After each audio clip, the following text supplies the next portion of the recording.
Hello everyone, आपका स्वागत है मेरे चैनल या फुजोशी में। आप लोग कैसे हैं? आई होप कि आप लोग ठीक होंगे। तो चलिए हम अपनी स्टोरी की स्टार्टिंग करते हैं। लास्ट पार्ट में हमने देखा था कि फाइनली आह्वान की वजह से अब वांग जी को एक ऐसा मौका मिला था जिससे वो बहुत खुश था। अब उसे विंग के पास रहने का मौका मिल चुका था, विंग के साथ रहने का मौका मिल चुका था, एक रूम में रहने का मौका मिल चुका था, एक बेड पे रहने का मौका मिल चुका था। वांग जी इस बात से बहुत खुश था आह्वान की वजह से। अब वो विंग के साथ एक रूम में रह सकता था। वांग जी इस बात से इतना ज़्यादा खुश था कि वो सोते हुए आह्वान को पूरा उसके फेस पर किस करता है, उसे हक करता है, उसे काफ़ी बार थैंक यू बोलता है और कहता है कि वो उसकी लाइफ में एक ब्लेसिंग की तरह है। उसकी वजह से अब वो उसके विंग के पास रह सकता है, उसे देख सकता है। वांग जी बस यही सब कहा जा रहा था, पर आह्वान तो सोया हुआ था और वांग जी बस उसे देख रहा था और वो विंग को देख रहा था। विंग को देखते देखते कब उसकी आंख लग जाती है उसे भी पता नहीं चलता। सुबह आह्वान विंग को अपनी ढेर सारी किसेस के साथ उठाता है, जिससे विंग उठ भी जाता है और स्माइल करके कहता है, तुम बहुत जल्दी उठ जाते हो आह्वान। आह्वान जो कि स्माइल करता है, विंग को गुड मॉर्निंग विश करता है और फिर वो वांग जी को दिखाते हुए कहता है कि उसके डैड अभी तक नहीं उठे। विंग जो कि भूल चुका था कि वांग जी भी उसके पास है। वो वांग जी को देखता है, वो वांग जी को उठाने की अब कोशिश करने लगता है। अब आगे विंग वांग जी को उठाने लगता है, वो वांग जी को हिलाने लगता है। विंग के साथ आह्वान भी कहता है, डाटा उठ जाइए डाटा, कब तक सोते रहेंगे, डाटा उठिए। वांग जी अब आह्वान की आवाज़ सुनकर सीधा विंग के हाथ पकड़कर उसे खींच लेता है और उसे अपनी बाहों में लेकर रैप कर लेता है और खुद के बगल में ही उसे लेटा कर उसके गालों को सहलाते हुए कहता है, आह्वान बेबी तुम उठ गए। ऐसा कहकर वो विंग के गालों पर किस कर देता है, जिससे विंग पूरी तरीके से शॉक हो जाता है। किस करने के बाद वांग जी कहता है, गुड मॉर्निंग बेबी। ऐसे कहकर अब जाकर वांग जी फाइनली अपनी आंखों को खोलता है, पर आंखों को खोलने के बाद वो एकदम शॉक हो जाता है, पूरा का पूरा शॉक हो जाता है, क्योंकि उसने आह्वान को नहीं विंग को पकड़ा था और अभी उसने विंग के गालों पे किस किया था। आह्वान जो कि ये देखकर हंसने लग जाता है, कहता है, डाडा ने मम्मा को किस किया, वो डाडा ने मम्मा को किस किया। वांग जी और विंग जो कि शौक भरी नज़रों के साथ एक दूसरे की तरफ देख रहे थे। जब विंग वांग जी को खुद से धक्का देता है, कहते हैं, वांग जी विंग से कहता है, विंग। ऐसा कहकर वो विंग से दूर होता है। विंग वांग जी को धक्का दे देता है, जिससे वांग जी सीधा बेड से नीचे जाकर गिरता है और उसके कमर में चोट लग जाती है और वांग जी कहता है, विंग ये तुमने क्या किया। विंग जो कि सीधा बेड से उठकर खड़ा हो चुका था और वांग जी की तरफ देख रहा था। आह्वान जो कि हंस रहा था और ताली मार रहा था। वांग जी जो कि विंग की तरफ देखता है। विंग जो कि कहता है, सॉरी मैं ये करना नहीं चाहता था, वो बस। वांग जी जो कि विंग की तरफ देखता है और आह्वान की तरफ देखता है। आह्वान जो कि अभी भी कह रहा था, डाडा ने मम्मा को किस किया, डाडा ने मम्मा को किस किया। ये सुनकर विंग और वांग जी दोनों के ईयर्स पिंक हो गए थे, दोनों को शर्म आ रही थी। वांग जी कहता है, आह्वान क्या क्या कह रहे हो। तभी आह्वान कहता है, डाडा आपने मम्मा को किस किया, आपने मम्मा को किस किया। वांग जी कहता है, आह्वान। ऐसे कहकर उठता है, पर उसकी कमर में जो चोट लगी थी उससे वांग जी अपनी कमर को पकड़ के कहता है, तभी विंग वांग जी को देखकर कहता, आई एम सॉरी, क्या ज़्यादा चोट लगी है। वांग जी कहता है, नहीं विंग तो कोई बात नहीं, मैं ठीक हूँ। ऐसा कहकर वांग जी अब बेड पकड़कर उठता है, पर उसकी कमर में दर्द हो रहा था क्योंकि वो बहुत ज़ोर से गिरा था। विंग जो कि वांग जी को देख रहा था, वांग जी जो कि आह्वान को देख रहा था, आह्वान जो कि हंस रहा था। वांग फिर से कहता है, आई एम सॉरी, मैं ये करना नहीं चाहता था, तो तुम्हें ज़्यादा दर्द हो रहा है। वांग जी कहते हैं, नहीं विंग कोई बात नहीं, इसमें तुम्हारी गलती नहीं है और मैं ठीक हूँ, मैं मलहम लगा लूँगा। आह्वान तो तुम मेरे रूम में जाकर मलहम ला सकते हो। आह्वान जो कि कहता है, ओके डैडा। ऐसा कहकर वो जाता है और सीधा रूम से निकल जाता है। वांग जी और विंग जो कि एक दूसरे की तरफ देखते हैं और फिर दोनों ही अपना सर झुका लेते हैं। विंग कहता है, आई एम सॉरी। तभी वांग जी कहता है, इसमें तुम्हारी गलती नहीं थी और जो मैंने अभी किया उसके लिए I am sorry wing.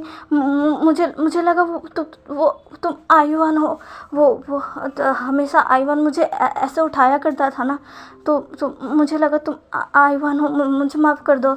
Wing जो कि कुछ भी नहीं कह रहा था, दोनों के ईयर्स पिंक हो चुके थे। विंग जो कि कहता, विंग इससे पहले कुछ कहता, आइवन तुरंत ही वो मेडिसिन लेकर आ चुका था। आइवन वांग जी को देखकर तो कहता है, ये लो डटा। वांग जी कहता है कहता है आइवन चलो मैं तुम्हें फ्रेश करवा देता हूँ। तभी वहाँ आइवन कहता है ओके मम्मा, और वो विंग के पास चला जाता है। विंग आइवन को लेकर वॉशरूम में जाने लगता है, लेकिन तभी विंग मुड़कर वांग जी को देखता है और कहता है क्या मैं तुम्हारी कुछ मदद करूँ? वांग जी कहता है क्या तुम मेरी मदद करना चाहते हो? तभी विंग कहता है हाँ मैं क्या लगा दूँ तुम्हें? तभी वांग जी स्माइल करता है, कहता है कोई बात नहीं विंग, तुम आइवन के साथ जाकर फ्रेश हो जाओ, मैं कर लूँगा। विंग कहता है क्या सच में? तभी वांग जी कहता है हाँ तुम जाओ, तुम फ्रेश हो जाओ, मैं कर लूँगा। विंग जो कि कहता है ठीक है। ऐसा कहकर वो आइवन को वहाँ से लेकर चला जाता है, और वांग जी जो कि अपनी कमर को पकड़ कर कहता है बहुत दर्द हो रहा है। पर अचानक से उसके चेहरे पर स्माइल आ जाती है, क्योंकि उसको वो इंसिडेंट याद आ जाता है। हाँ भले ही वो इंसिडेंट उसके लिए बहुत ज़्यादा शॉकिंग था, पर बहुत अच्छा लगा। विंग उसकी बाहों में था और उसने विंग को किस किया। उसके लिए ये किसी ड्रीम से कम नहीं था। वो बहुत ही ज़्यादा खुश था। भले ही ये एक एम्बैरेसिंग मोमेंट बन चुका था, पर अब वो बहुत खुश था। ऐसे कहते हुए वांग जी फाइनली उस मलहम को अप्लाई करने लगता है।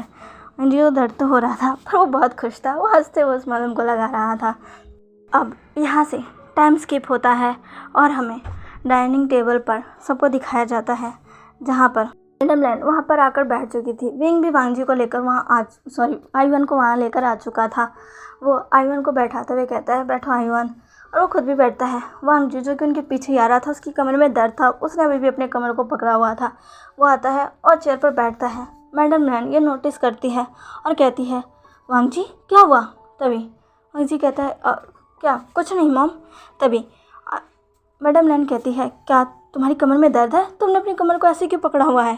तभी वांग जी कहता हाँ वो आज नहाते समय बाथरूम में गिर गया था ना, तो मेरी कमर में चोट लग गया। तभी मैडम लैन कहती है ओहो वांग जी तुम अपना ख्याल क्यों नहीं रखते? अपना ध्यान रखना चाहिए। तभी वांग जी कहता है हाँ मॉम मैं आगे से ख्याल रखूँगा। विंग और वांग जी जो कि मैडम लैन के सवाल पर उस समय को याद करने लगते हैं। दोनों के एयर्स पिंक थे और दोनों ही ब्लश कर रहे थे। वांग जी फाइनली बात को संभालता है, लेकिन तभी कोई कहता है नहीं डाटा झूठ बोल रहे हैं। वो और कोई नहीं बल्कि आइवन था। मैडम लैन आइवन की तरफ देखती और कहती है क्या हुआ आइवन? तभी आइवन कहता है डाटा झूठ बोल रहे हैं। डाटा बाथरूम में नहीं गिरे थे, डाटा तो बेड से गिरे थे और उन्हें मम्मा ने गिराया था। मैडम लैन ये सुनती है और हैरान होकर आइवन की तरफ देखती है। विंग और वांग जी भी आइवन की तरफ देख रहे थे। वांग जी कहता है आइवन। तभी मैडम लैन कहती है क्या हुआ आइवन, मुझे पूरी बात बता। तभी आइवन कहता है वो आज ना डड्डा ने मम्मा को पकड़कर मम्मा को किस कर लिया, जिससे मम्मा ने डड्डा को धक्का दिया और वो बेड से गिर गए और डड्डा को चोट लग गई। आइवान की ये बात सुनकर तो मैडम लैन बहुत हैरान हो जाती है। उनकी आंखें बड़ी बड़ी हो जाती है, और इधर दूसरी तरफ विंग और वांग जी तो ब्लश करने लगते हैं। उनका पूरा चेहरा रेड हो जाता है। विंग जो कि बहुत ही ज़्यादा नर्वस हो जाता है, वो नीचे देख रहा था और कहीं नहीं देख रहा था आइवान की ये बातें सुनकर। और वांग जी जो कि उसको समझ ही नहीं आ रहा था कि वो क्या करे। और इसका ये बच्चा, इस बच्चे पर उसे कल रात बहुत ज़्यादा प्यार आ रहा था, अभी उस पर उसे गुस्सा आ रहा था। उसे क्या ज़रूरत थी ये कहने की, वो भी इसकी मम के सामने। मैडम लैन जो कि सुनकर पहले तो शॉक थी, लेकिन अचानक से उनके चेहरे पर एक बड़ी सी स्माइल आ जाती है। आंट शो जो कि वहीं पर खड़ी थी और सबको खाना सर्व कर रही थी, उनके चेहरे पर भी स्माइल आ चुकी थी। मैडम लैन कहती है ओह अच्छा तो ये बात थी, और चलो कोई बात नहीं ठीक है, पर विंग तुम्हें वांग जी कैसे धक्का नहीं देना चाहिए था। देखो उसे चोट लग चुकी है और उसे ऑफिस भी जाना है, वो कैसे जा पाएगा। विंग जो कि मैडम लैन की तरफ देखता है, पर वो नीचे कर लेता है। वो जो इतना ज़्यादा ब्लश कर रहा था, उसे समझ नहीं आ रहा था वो क्या करे। वो मैडम लैन की तरफ देख भी नहीं पा रहा था। वो नीचे देखते देखते ही कहता है वो मैं नहीं करना चाहता था, पर वो अचानक से मुझे समझ नहीं आया। मैडम लैन जो कि विंग को देख पा रही थी, वो कितना ज़्यादा नर्वस है और कितना ज़्यादा ब्लश कर रहा है। मैडम लैन कहती है कोई बात नहीं विंग, मुझे पता है इसमें तुम्हारी गलती नहीं है, सारी गलती वांग जी की होगी। वांग जी तुमने विंग के साथ ऐसा क्यों किया? हाँ देखो विंग कितना ज़्यादा घबरा गया था। तभी वांग जी कहता है नहीं मॉम, मैं तो मुझे लगा वो आयुवन है, मैंने बस धोखे में ही किया था। तभी मैडम लेन कहती है अच्छा तो तुमने धोखे से विंग को किस कर दिया था। वांग जी कहता है तभी मैडम लेन जो कि हंसने लग जाती है और साथ में अंशु भी। और विंग और वांग जी तो बहुत ज़्यादा ब्लश कर रहे थे, उनका पूरा चेहरा रेड था। वाह आयुवन जो कि कह रहा था हाँ डाडा ने मम्मा को किस किया, डाडा ने मम्मा को किस किया कहकर वो हंस रहा था। आयुवन को देखकर मैडम लहर भी हंस रही थी। आयुवन कहता है मैं अपने सारे दोस्तों को बताऊंगा कि मेरे डाडा ने मेरी मम्मा को किस किया। आयुवन की बात सुनकर सारे शॉक हो जाते हैं और सब साथ में कहते हैं बिल्कुल नहीं। आयुवन जो कि सबको देखता है और कहते क्या हुआ। तभी वांग जी कहता है आयुवन चुप रहो, अगर तुमने ये बात किसी को भी बताई ना तो देख लेना मुझसे बुरा कोई नहीं होगा, पर अगर तुमने किसी और को ये बात बताई तो। तभी विंग कहता है हाँ आयुवन तो तुम्हें ये बात किसी और को नहीं बतानी चाहिए। तभी मैडम लेन कहती है हाँ तुम्हारे मॉम डैड बिल्कुल सही कह रहे हैं आयुवन, तो तुम्हें ये बात अपने दोस्तों को नहीं बतानी चाहिए, ये अच्छी बात नहीं है। तभी आयुवन कहते हैं क्या सच में। तभी मैडम लेन कहती है हाँ। साथ में विंग और वांग जी भी अपना सिर हिलाते हैं। तभी आयुवन कहता है ठीक है मैं नहीं बताऊंगा, ऐसा कहकर वो स्माइल करता है। बाकी सब अब उनके जान में जान आती है, वरना उनको तो यही लग रहा था अब आयुवन सब जगह ढिंढोरा पीट देगा। तभी मैडम लेन कहती है आशु जल्दी से सबको खाना सर्व करो। आशु जल्दी से सबको खाना सर्व कर देती है। विंग और वांग जी जो कि उस समय से कुछ भी नहीं बोल रहे थे, वो जो कि अभी भी ब्लश कर रहे थे, अपना सर नीचे कर बस खा रहे थे। विंग जो कि खुद भी खा रहा था और आयुवन को भी खिला रहा था। मैडम लेन जो कि विंग और वांग जी का देखकर खुश थी। फाइनली वांग जी का खाना ख़त्म होता कहता मॉम मैं जा रहा हूँ। तभी मैडम लेन कहते हैं ठीक है। वांग जी उठता है लेकिन तभी वो कहते हैं तब सबकी नज़र वांग जी पर जाती है। मैडम लेन कहती है वांग जी अगर तुम्हें ज़्यादा दर्द है तो तुम मत जाओ, तुम आज यहीं रेस्ट कर लो। तभी वांग जी कहते हैं नहीं मॉम आज ऑफिस जाना ज़रूरी है, आज मुझे एक इम्पॉर्टेंट काम आ चुका है, मुझे वो करना ज़रूरी है, इसलिए मुझे जाना ही होगा। तभी मैडम लेन कहती है पर वांग जी देखो तुम मेरी कमर में दर्द है, तुम अभी ठीक नहीं हो। वांग जी कहता है कोई बात नहीं मॉम मैं मैनेज कर लूँगा। ऐसे कहकर वांग जी वहाँ से हटता है और वहाँ से चला जाता है। विंग जो देख पा रहा था वांग जी को सच में बहुत दर्द हो रहा है। विंग को अच्छा नहीं लग रहा था, वो सोच रहा था उसे वांग जी को धक्का नहीं देना चाहिए था, यही सब सोच रहा था। फाइनली कुछ देर बाद विंग आयुवन को भी उसके स्कूल भेज देता है, पर वो पूरा दिन वांग जी के बारे में सोच रहा था। पहली बार इतने समय के बाद वो पूरा दिन बस वांग जी के बारे में सोच रहा था। उसे वांग जी की फिक्र थी।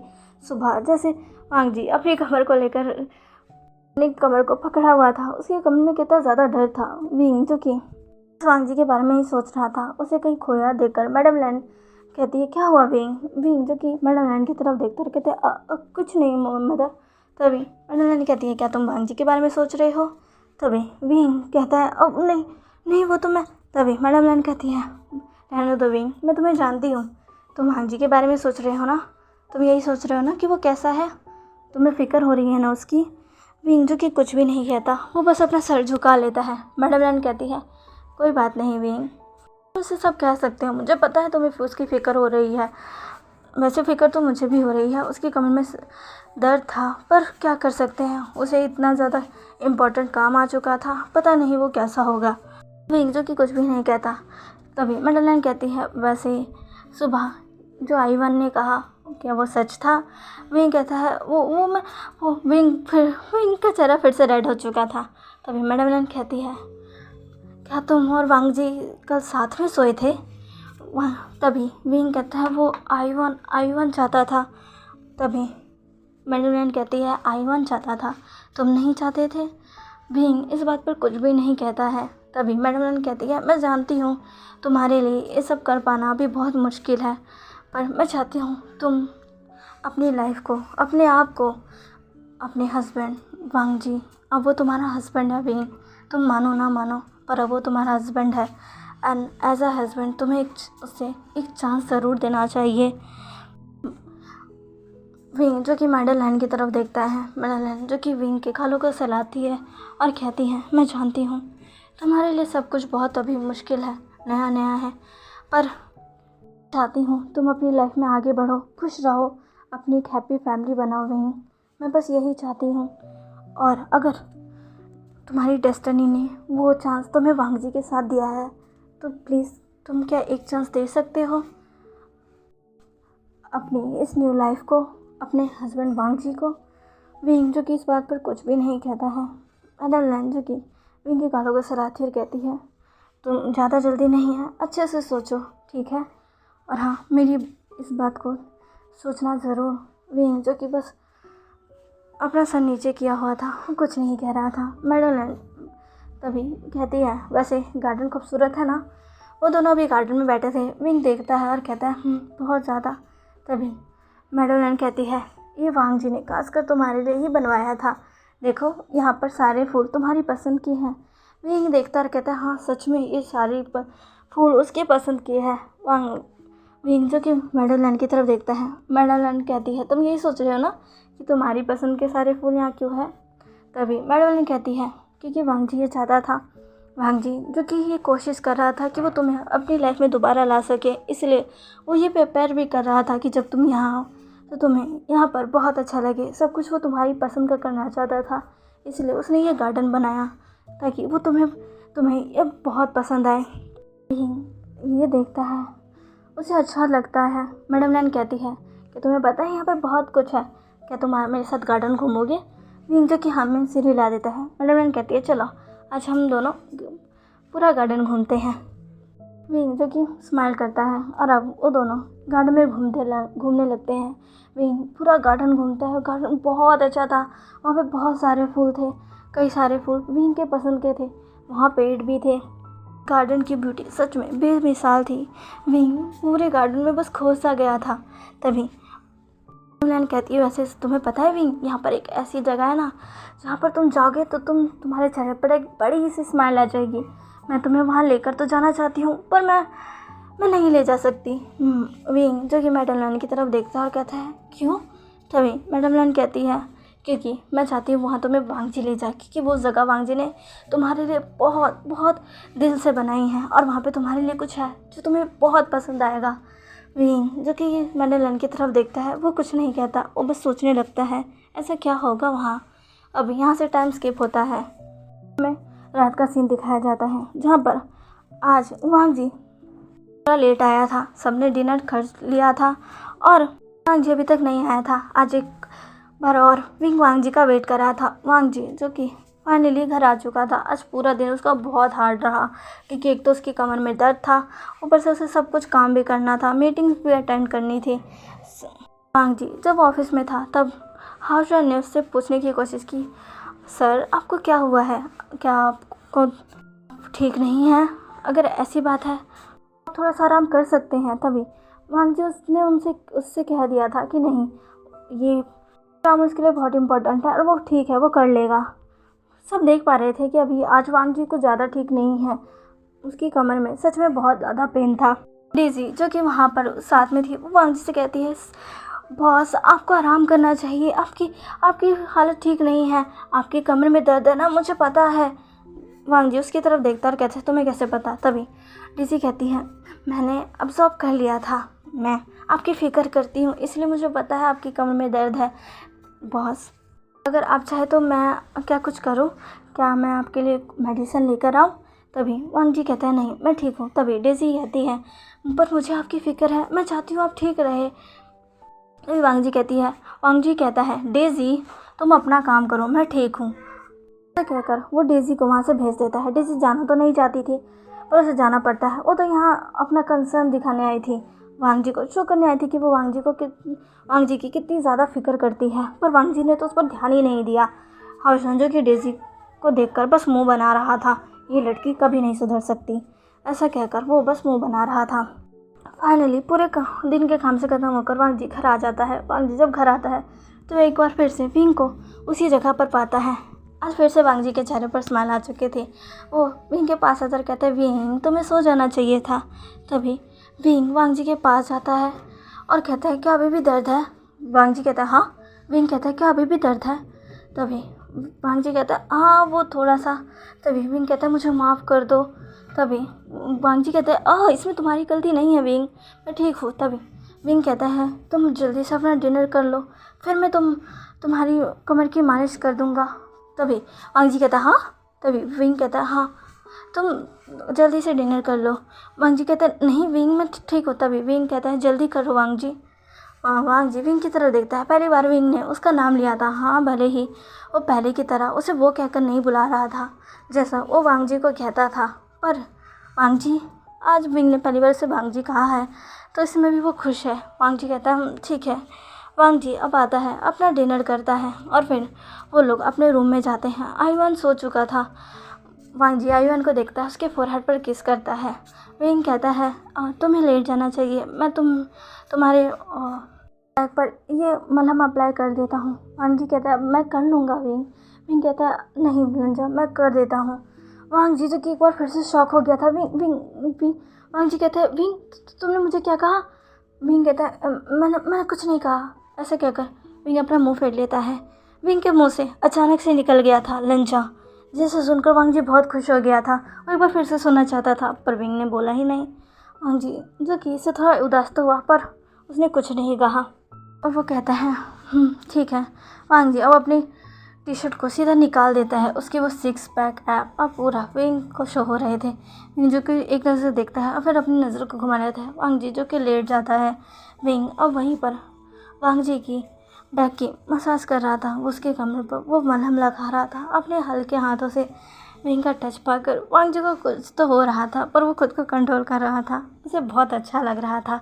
विंग उसकी कमर पर मसाज करते हुए कहता है क्या अच्छा लग रहा है। वांग जी जो कि स्माइल के साथ कहता है हाँ विंग बहुत अच्छा लग रहा है। वांग जी बहुत ही ज़्यादा खुश था। विंग अच्छे से उसकी मसाज करता है और कहता है क्या आप ठीक है। वांग जी कहता है हाँ विंग तुम्हारा बहुत बहुत शुक्रिया। ऐसा कहकर वो विंग की तरफ देखता है। विंग जो कि वांग जी को देखता है और कहता है ठीक है। ऐसे कहकर वो उस मलहम को दोबारा अपनी जगह पर रख देता है और अब वो भी सोने के लिए दूसरी साइड चला जाता है। वांग जी जो कि विंग से कहता है विंग क्या हम कुछ बात कर सकते हैं, मैं तुमसे कुछ बात करना चाहता हूँ। विंग जो कि वांग जी की तरफ देखता है और कहता है क्या। तभी वांग जी कहता है हाँ मैं तुमसे कुछ कहना चाहता हूँ विंग प्लीज़ मेरी बात सुनो। विंग जो कि वांग जी की तरफ देखता है और वो कहता है ठीक है। तो चलिए गाइस आज के लिए बस इतना ही। आज का पार्ट कैसा लगा प्लीज़ प्लीज़ प्लीज़ मुझे कमेंट करके ज़रूर बताइएगा। अपना फेवरेट पार्ट कमेंट में भी ज़रूर बताइएगा और आपको क्या लगता है वांग जी क्या कहने वाला है। और प्लीज़ मेरे चैनल को लाइक शेयर एंड सब्सक्राइब कर दीजिएगा। मिलते हैं इसके नेक्स्ट पार्ट में। बाय।